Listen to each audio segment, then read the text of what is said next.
السلام علیکم، امید کرتا ہوں آپ سب خیریت سے ہوں گے۔ آپ سب کا ویلکم ہے لیکچر نمبر 4 پہ۔ ہم لیکچر نمبر 4 میں ڈسکس کرنے جا رہے ہیں generations of computers. So basically ہمارے پاس 5 جنریشنز ہیں، جس میں سے فرسٹ جنریشن ہمارے پاس جو کہ بیس ہے ویکیوم ٹیوبس پر۔ اس کی ڈیوریشن جو تھی وہ 1940 سے 1956 کے دوران تھی، اور یہ جو میموری اس میں جو استعمال ہوتی تھی وہ میگنیٹک ڈرمز سے استعمال ہوتے فار میموری۔ کی فیچرز کی بات کی جائے تو اس کا سائز بہت زیادہ لارج تھا، بلکی تھا، جو کہ بہت بڑے تھے سائز میں، بہت ہیوج تھے۔ سپیڈ کی بات کی جائے تو بہت زیادہ سلو تھے، پروسیسنگ ٹائمنگ کا منی سیکنڈز میں تھا۔ پروگرامنگ کی بات کی جائے تو ان میں مشین لینگویج کا استعمال ہوتا تھا، جو کہ بیس ہے 0 اور 1 کی فارم میں۔ پاور کنزپشن کی بات کی جائے تو یہ بہت زیادہ پاور کنزیوم کرتے تھے، بہت ایکسٹریملی ہائی پاور کنزپشن تھی ان کی۔ ریلائبلٹی کی بات کی جائے تو ان میں ویکیوم ٹیوبس کا استعمال تھا، جس کی وجہ سے ہیٹ جنریٹ ہوتی تھی، جو کہ فریکوینٹ فیلئرز کا باعث بنتی تھی۔ ایگزامپلس کی بات کی جائے تو سب سے پہلے فرسٹ آف آل ENIAC تھے ہمارے پاس، جو کہ electronic numerical integrated computer, military calculations کے لیے استعمال ہوتا تھا۔ سیکنڈ ون از یونیفیک یونیورسل آٹومیٹک کمپیوٹر، جو کہ فرسٹ کمرشل کمپیوٹر تھا جو بزنس میں استعمال ہوتا تھا۔ سیکنڈ جنریشن میں کی بات کی جائے تو اس کا ٹائم ڈیوریشن تھا 1956 سے 1963۔ اس میں ٹیکنالوجیز یوز ہوتی تھی وہ ٹرانزسٹرس کی ٹیکنالوجی تھی، جو کہ جس نے ویکیوم ٹیوبس کو ریپلیس کیا تھا۔ میموری اسٹوریج کی بات کی جائے تو میگنیٹک کورڈز ان میں یوز ہوتے تھے۔ کی فیچرز کی بات کی جائے تو ان کا سائز بہت اسمالر تھا، اور فرسٹ جنریشن کی نسبت اور فاسٹر بھی تھے۔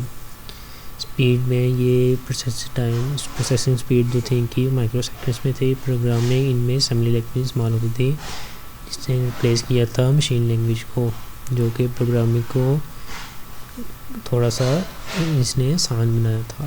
پاور کنزپشن کی بات کی جائے تو یہ ویکیوم ٹیوب سے کی نسبت کم پاور کنزیوم کرتے تھے، اور یہ ریلائبلٹی کی بات کی جائے تو یہ تھوڑا کم ہیٹ جنریٹ کرتے تھے اور ریلائبل تھے۔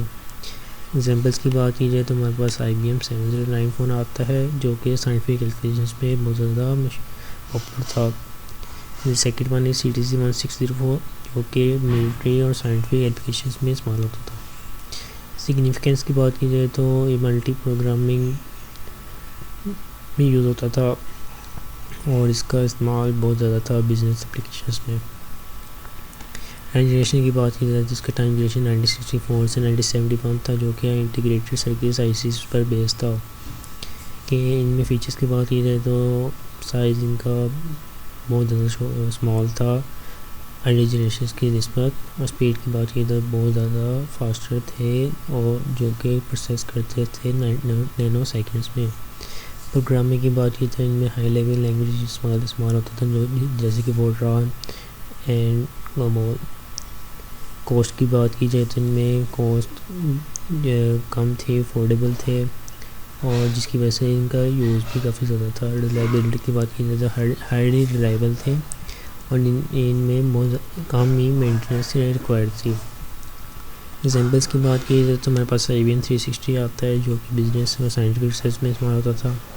And second one is PDP-8، جو کہ سب سے پہلا منی کمپیوٹر تھا ہمارے پاس۔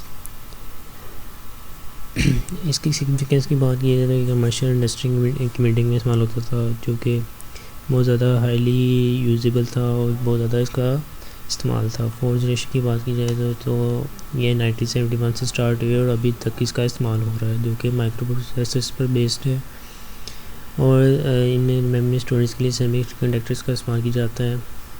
فیچرز کی بات کی جائے تو سائز کا کمپیکٹ اور پورٹیبل ہے، اسپیڈ ان کی ایکسٹریملی فاسٹ ہے، جو کہ سیکنڈس میں ہے۔ پروگرامنگ کی بات کی جائے تو ان میں ایڈوانس پروگرامنگ لینگویج کا استعمال کیا جاتا ہے، جیسے کہ جاوا اور C۔ کاسٹ کی بات کی جائے تو mass production made computers affordable and accessible, بہت زیادہ ان کا پروڈکشن ان کو افورڈیبل اور ایکسیسیبل بناتا تھا۔ پاور کنزپشن کی بات کی جائے تو ارلی جنریشن کی نسبت ان میں پاور کنزپشن بہت زیادہ کم تھا۔ ایگزامپلس کی بات کی تو ہمارے پاس انٹل 4004 فرسٹ مائکرو پروسیسر جس میں یوز ہوئی تھی۔ سیکنڈ ون از ایپل میکنٹاش جو کہ پرسنل کی میٹنگ میں استعمال کیا جاتا تھا. تھرڈ ون IBM PC جو کہ جس ہمارے گھروں میں آفیسز میں استعمال ہوتا تھا. سگنیفیکنس کی بات کی جائے تو era of personal computers and laptops enable the development of internet world by used in almost all fields جو کہ education, health care, finance, entertainment میں ان کا بہت زیادہ استعمال تھا. ایزا یہ پرسنل کمپیوٹر استعمال کیے جاتے تھے. دی ففتھ ون از جو کہ بیس آرٹیفیشیل انٹیلیجنس پہ, مشین لرننگ میں, کوانٹم کمپیوٹنگ پر, جن میں ٹیکنالوجی کا استعمال کیا جاتا ہے اور سب کنیکٹرز کا استعمال ہوتے ہیں پرفارمنس کو جو کہ انہانس کرتے ہیں. فیچرز کی بات کی تو انٹیلیجنس مشین جو مشین سوچ بھی سکتی ہے, سیکھتی ہے اور ڈیسیژن لیتی ہے. یوزر انٹریکشن کی بات کی جائے تو NLP نے انیبل کیا ہے ہیومن لینگویجز کو کمیونیکیٹ کرنے میں آسانی, جس کی وجہ سے اسپیڈ کی بات کی جائے تو extremely fast, capable of processing huge amounts of data real time, بہت زیادہ اماؤنٹس آف ڈیٹا کا پروسیس کرنا بہت زیادہ ریلائبل تھا. کنیکٹیوٹی کی بات کی جائے تو highly connected through IoT devices. Example کی بات کی تو ہمارے پاس IBM Watson, Google AI, quantum computers, اس کی ایگزامپل ہے 5th جنریشن کمپیوٹرز کی. ان کی یہ بھی ہمارے پاس پریزنٹ بھی ہیں اور بیونڈ بھی, مطلب آئندہ آنے والا وقت 5th جنریشن کمپیوٹرز کا ہی ہے. سگنیفیکنس کی بات کی جائے جیسے ہمارے پاس سیلف ڈرائیونگ کارز آ جاتی ہیں جن میں ٹیسلا, اسمارٹ ہوم اور enable automation industry like medicine, robotics and space exploration. اچھا, یہ تھی ہمارے پاس جنریشن آف کمپیوٹرز جس میں جو کہ ہم نے لیکچر نمبر 4 میں کور کیے ہیں. امید کرتا ہوں وہ لیکچر پسند آیا ہوگا. مزید لیکچر کی ویڈیوز کے لیے چینل کو سبسکرائب کریں اور اس ویڈیو کو لائک کریں. تب تک کے لیے اللہ حافظ.